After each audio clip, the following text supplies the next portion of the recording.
Hi, I'm Nagin. And I'm Kimmy. And we're Vaguely Qualified Productions. Vague. We're making a film called Nerdcore Rising. It's about the godfather of nerdcore hip-hop, MC Frontalot. Oh, he's awesome. Oh! Kimmy, oh my, Jesus Christ. Oh my gosh. Sorry about that. We're back. So, right. along the way, we met a bunch of nerds, and in today's episode of Nerd of the Week, we bring you the Second Life Nerd. Now, these guys are really great. You know, they're... Oh, Andrew. What the... Andrew, we're in the middle of filming. Sorry. We're back.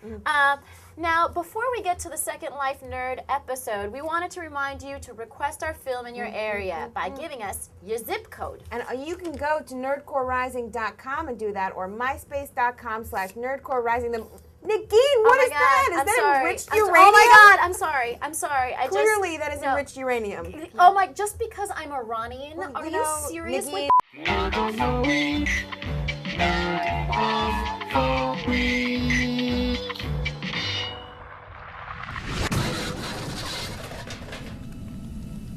Welcome to Second Life.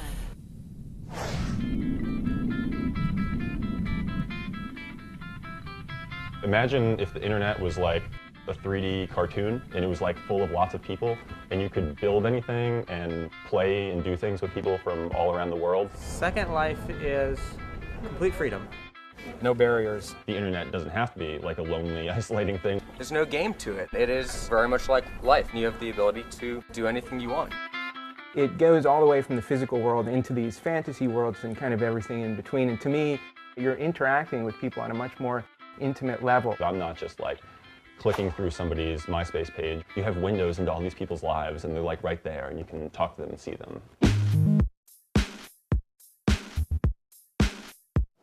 The Second Life Avatar. You have a 3D representation, which is called an avatar. A Second Life avatar is a representation in the virtual world of a real person. An avatar is a window into the soul, an extension of yourself, of your metaphysical being, let's say. So I'd just be a simpleton and say it's a character in a world. I am Rafi G. Kid. My avatar's name is Hero Pendragon. My name is Prokofiev. My name in world is Lynette Radio. The Second Life nerds tend to be fairly creative people. If I'm designing my avatar, my representation of myself in Second Life, I can pick everything from the color of my eyes, the shape of my ears. My avatar is male, and I'm temporarily female, but my avatar is permanently male. My avatar is a portly African male in a hot red zoot suit with a fedora who smokes a cigar and stumbles around with a glass of beer. You don't have to be human. There are people that are animal-human hybrids. There's one guy that goes around being basically a little ball of light that hovers around and talks to people. There are a lot of people who are robots, some people are dragons. My avatar is actually a little stone golem sort of a guy. So I've got a big stone head and I'm real short and made of stones. There's a lot of furries. Furries are taken from the real life furry fandom where people dress up in like head to toe animal outfits. I don't really feel the need to distinguish between an avatar and a person. Okay, so my biceps aren't that big and I don't have any tattoos, but for the most part, I kind of look like me. Granted, I have a little bit of a thinner stomach. I think my avatar does sort of reflect a segment of my personality. How you create your avatar could be quite different than yourself, but at the end of the day, it's still people interacting with people. Second Lifers and other virtual citizens gather at the Metaverse Meetup. It's definitely interesting to note that most of them are male and either like big egoed or incredibly nerdy. I am definitely a Second Life nerd. I wonder if the term is redundant. We share the gospel of the good news of the free gift of eternal life and forgiveness of all sins through trusting faith in Jesus through Second Life. And so if somebody's baptized in Second Life, are you like born again in real life or only in Second Life?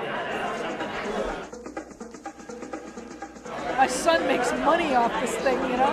He takes the World of Warcraft armor, makes it into Second Life cribs and sells it in a store there. Second Life has its own currency called the Linden dollar. So it's like something like 300 Linden dollars equals a US dollar. There's a lot of opportunity for making money there. There's a guy who makes virtual roller skates and bubblegum, and that's like his living. I do like the dance club. It's really fun. The dancing on the pole is pretty exciting. People tip you. I've gone skydiving from an alien spaceship. Shopping. Pico wears a different outfit pretty much every day. A woman named Anchi Chung has a real estate business in Second Life. Recently, she made $1 million through her Second Life business. One of the CNET reporters was interviewing an avatar called Anche Chung. In the middle of the interview, these flying penises started showing up. They started pelting her and the interviewer, and it was definitely one of the more colorful moments in Second Life history.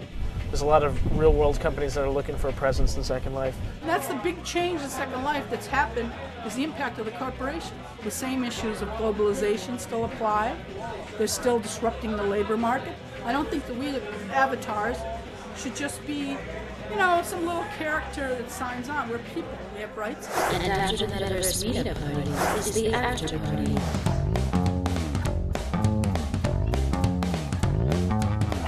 Thank you to everybody who came out to, I think this is like the 5th meetup that we've done. Playing video games, the crowded party. I want to help bring together all of like the really creative, passionate people who are out here doing things, because like basically I want to beat the shit out of Silicon Valley, like hardcore. Fuck you, California. We got winter out here. We fucking walk around in coats. Fucking it's Friday night. We all just want to be with people drinking beer. Maybe making out. At the end of the night, at the end of the day, that's all we want. You hear a lot about the cyber sex that goes on in Second Life. Oh my God, there's sex and strippers. Oh. You know, you could shackle your avatar to the wall. I have loaded parts, so to speak, yeah.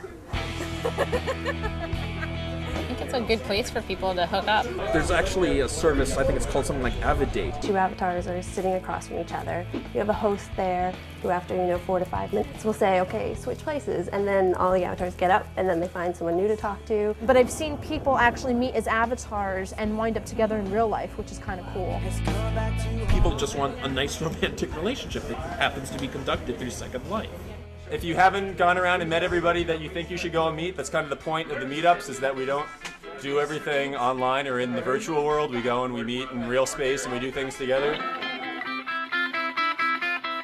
Second Life is a community, and we can still be engaged in communities when we're not face-to-face with that community. I actually mingle with people a lot more in Second Life than I do in First Life. Well, you do feel much less inhibited to just walk up to an avatar and start talking to them. Probably the most compelling thing about Second Life for most people is the ability to like really do the kind of telepresence virtual reality thing. I see it as an extension or an enhancement of who we are in the real world. It allows people to interact worldwide on a much more personal and human level, even though they may be furries.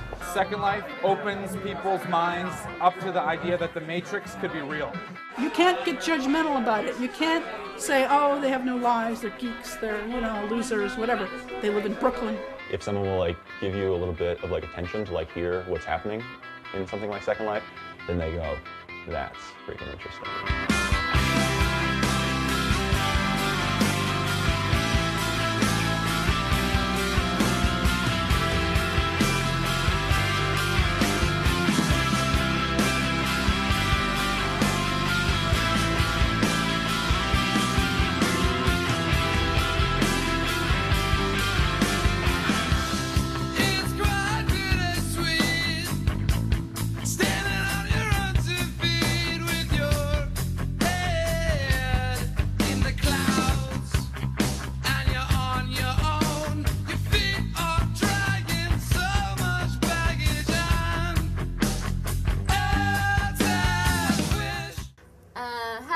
We're back. We hope you enjoyed episode 2.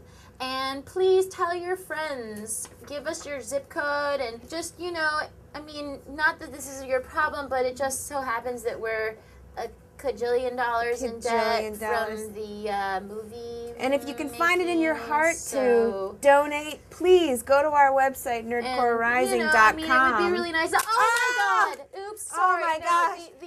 These so are embarrassed. They're a bunch of maxed out credit cards. They have nothing to do with anything. Sorry. All these reward cards. I trying to save a buck. That was not. Sorry, we didn't mean to. Oh my God. I just sorry. That's not. Okay. God, I really hope we can pay these up. Well, thanks for watching the episode. Thank you.